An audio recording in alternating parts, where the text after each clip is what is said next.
new UK border controls come into effect this year, the extra admin formalities will increase the cost of importing products into the UK from the EU.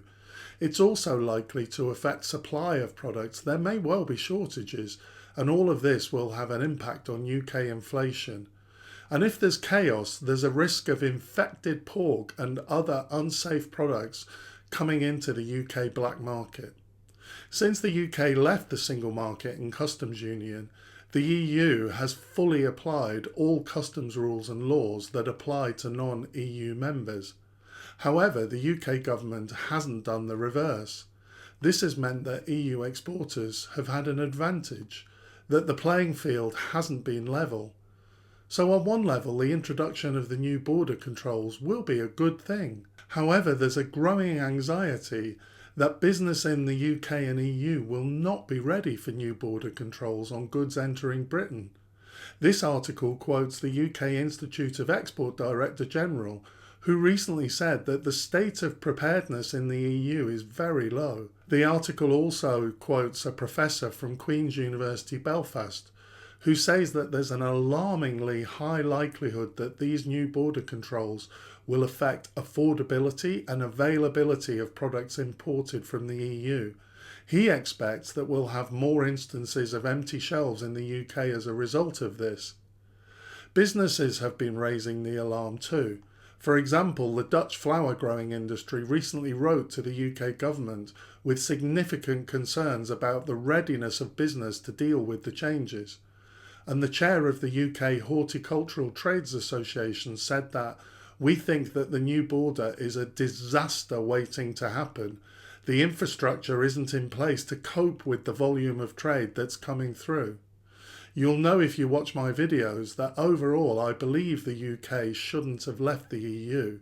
The fact that problems and difficulties could arise with the reintroduction of customs controls between the EU and UK was totally foreseen, and it's easy as a Remainer to jump on every bit of news on the negative impact of Brexit as proof that it shouldn't have happened. However, as is often the case with what are highly technical customs and regulatory issues, this is not as straightforward as it might seem.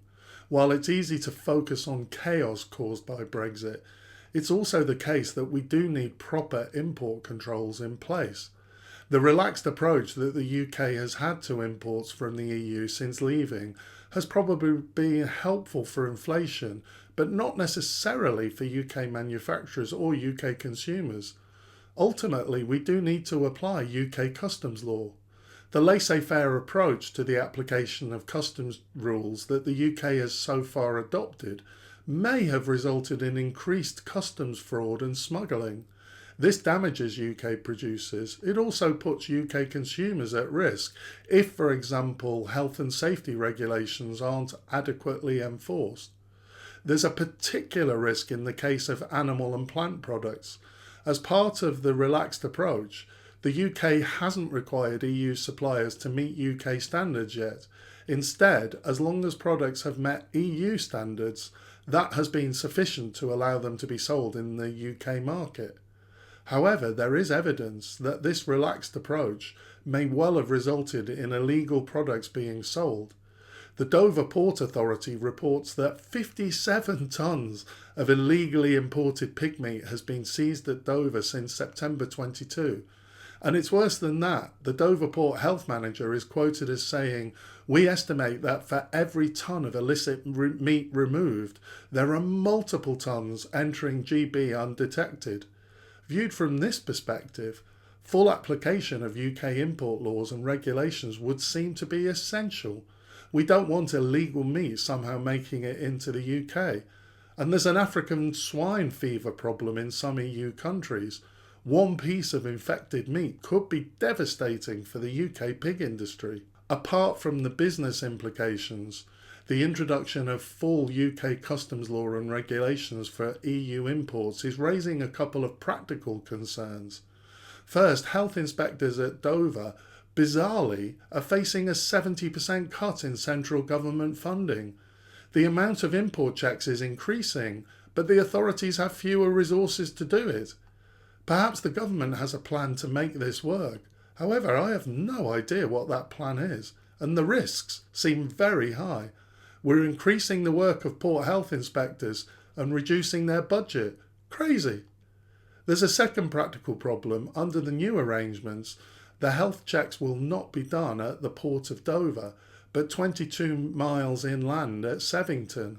The Port Authority has said that the proposals to move controls away from Dover is in effect opening a new door. We're not taking back control of our border, we're removing border controls. Further, the head of Port Health summarised the problem when she said, "They want us to do twice the work in 2 different locations with a reduced budget." The Port Health Authority recently highlighted the increased risk this presents to GB biosecurity and public health. In conclusion, it makes sense that the UK finally applies UK import rules and regulations to EU exports. There are some Brexiteers who believe in liberalising UK import rules, but we can't just do that by ignoring the law that currently applies. If we want something different, Parliament needs to change the law. Maybe the new border controls will cause significant disruption, but there's no alternative. Not least, a robust border is necessary to protect UK biosecurity and public health. In addition, it is necessary to create a level playing field for UK exporters who've faced full EU border checks since 2021. In the example of illegal pig meat, we see that the stakes are high.